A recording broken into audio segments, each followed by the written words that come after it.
can be a very dangerous substance if used unresponsibly. When too much is consumed, people make unreasonable decisions, for example, driving while under the influence. Because people make these decisions, others pay the consequences. There are many car accidents and deaths due to drunk driving. I believe to lessen this issue, all cars should have an ignition interlock device installed into it. I've always been curious about what alcohol does to your brain that makes people make the decisions they do.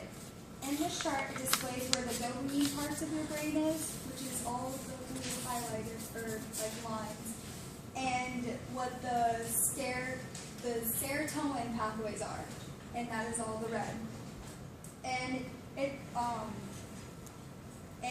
the dopamine pathways control your motivation, your pleasure, your motor functions, and your compulsion and preservation. And the serotonin pathways control your mood, memory processing, and your sleep. The brain relies on a very delicate balance of chemicals and processes. Alcohol is a depressant which disrupts the balance. More specifically, alcohol decreases energy consumption, and the cerebellum, which is the frontal lobes, which is the front part of the brain, is located. It's also located in the dopamine pathways. It coordinates the motor activity and lessens the reactions, which is when you drink, it makes you make the decisions you do, and you can't react if you see a car in front of you to hit the brakes. And with the cerebellum at half the speed from drinking the alcohol, it makes it hard to walk or operate the vehicle. And the cerebral, it's hard to pronounce. The cortex initiates a lot of the voluntary muscle movements. And the alcohol affects this part of the brain and having negative effects on the thought process, which leads to the poor judgment of getting into the car and getting behind the wheel. Now, the statistics on drunk driving and their effects from when I did my research was absolutely crazy. It blew my mind. Alcohol-impaired driver fatalities are accounted for 31% of the total vehicle traffic accidents in 2012. And I understand a lot of my statistics are going to be a little out of date because everything's going to be in 2012, but that's because it takes at least every 2 years to update the stats to get solid facts on them.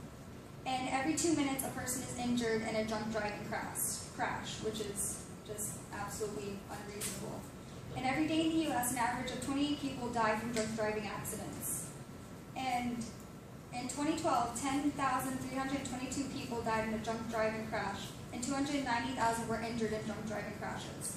Also in 2012, 44,894 drivers were arrested for driving under the influence. 50 to 75% of convicted drunk drivers continue to drive on a suspended license. If we had the ignition interlock devices installed into our cars, this wouldn't occur, and all these numbers would drop very rapidly. Now, everybody's probably wondering what an ignition interlock device even is and what it does. And an ignition interlock is like a breathalyzer. It is connected to your vehicle, and it's like this big, bulky machine.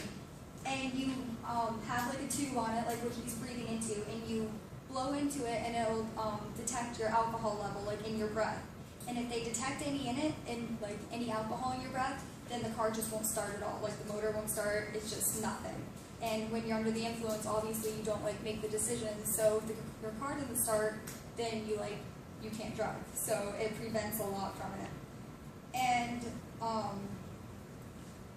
if you when you're driving, it'll beep every 15 minutes or something like that, and that means you have to retake the test. And you blow into it for about 30 seconds, and if you retake it and they do detect alcohol, if you're drinking while you're driving, during it, then your vehicle doesn't just shut down. Because I always thought that's what it did; it would just shut down, but that's really dangerous. It'll get processed into your into the database. And the car, once you turn off the car, when you get to your destination, it won't turn back on. And you, have to go to this special place or call these people, and they, have to reset it, and you'll just, they'll, restrict you again. And the reason you get one of these is if you get 2 DUIs, and you'll get your license revoked, obviously, for a while, but once you're allowed to get your license back, then you have to get this installed into your car for a year. And, ignition interlock devices reduce repeated offenses by 50 to 90%. Because once you get like your first DUI, you don't get the device installed into your car. So people are like, okay, well, whatever, like I got a spank on the hand, and then they'll go back and doing it again. But then getting it, it like gives everybody a wake up call. And they're like, I don't like want this anymore. And the graph shows that how much the impact the device has on drinking and driving.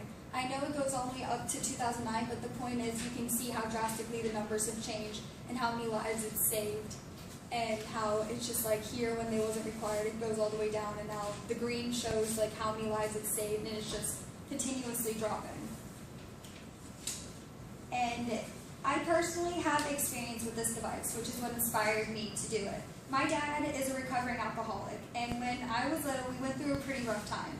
His condition affected our family in a great way, and I was scared for my dad's life for a while. And he received 2 DUIs, and he has the ignition interlock device currently. And now that I understand what this device does, I wish he had it sooner. It could have prevented a lot of bad things from happening. I understand not all people drink and drive, so they're probably wondering, why do I have to get this device? And this should not be a thought for a punishment for those who have done nothing wrong. This should be a society norm and a way of life. I know families have lost a loved one to this issue, or families that struggle with this substance abuse.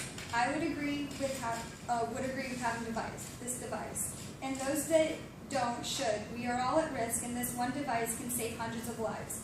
Overall, I very strongly believe that all people should have an ignition interlock device installed into their vehicle. This device can save many lives and prevent many accidents from happening. I hope after this presentation you agree.